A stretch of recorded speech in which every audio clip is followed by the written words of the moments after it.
ನಮಸ್ಕಾರ ವೀಕ್ಷಕರೇ, ಈಗ 4ನೇ ಅಧ್ಯಾಯದ 7ನೇ ಶ್ಲೋಕವನ್ನು ಗಮನಿಸೋಣ. ಯದಾ ಯದಾ ಹಿ ಧರ್ಮಸ್ಯ ಗ್ಲಾನಿರ್ಭವತಿ ಭಾರತ ಅಭ್ಯುತ್ಥಾನಮಧರ್ಮಸ್ಯ ತದಾತ್ಮಾನಂ ಸೃಜಾಮ್ಯಹಂ.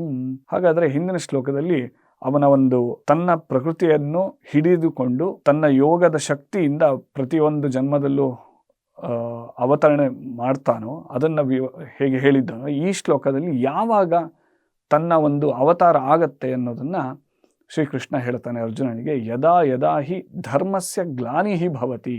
ಗ್ಲಾನಿಹಿ ಅಂದರೆ ಯಾವಾಗ ಒಂದು ಧರ್ಮದ ಒಂದು ನಾಶ ಆಗೋಕ್ಕೆ ಶುರುವಾಗುತ್ತೋ ಆಗ ಅಭ್ಯುತ್ಥಾನಂ ಅಧರ್ಮಸ್ಯ ಉತ್ಥಾನಂ, ಯಾವುದರ ಒಂದು ಉತ್ಥಾನ ಅಂದರೆ ಅಧರ್ಮದ ಒಂದು ಅಭ್ಯುದಯ ಆಗುತ್ತೋ, ಅಂದರೆ ಯಾವಾಗ ಧರ್ಮ ನಶಿಸುತ್ತಾ ಹೋಗಿ ಅಧರ್ಮ ಜಾಸ್ತಿ ಆಗ್ತಾ ಹೋಗುತ್ತೋ ಆಗ ತದಾ ಆತ್ಮಾನಂ ಸೃಜಾಮ್ಯಹಂ, ಆಗ ನಾನು ಸ್ವಯಂ ಪ್ರಕಟಗೊಳ್ಳುತ್ತೇನೆ ಅಂತ ಹೇಳಿ ಇಲ್ಲಿ ಶ್ರೀಕೃಷ್ಣ ಅವನ ಒಂದು ಅವತಾರಕ್ಕೆ ಕಾರಣ ಯಾವುದು ಅನ್ನೋದನ್ನು ಈ ಶ್ಲೋಕದಲ್ಲಿ ತಿಳಿಸಿಕೊಡ್ತಾ ಇದ್ದಾನೆ.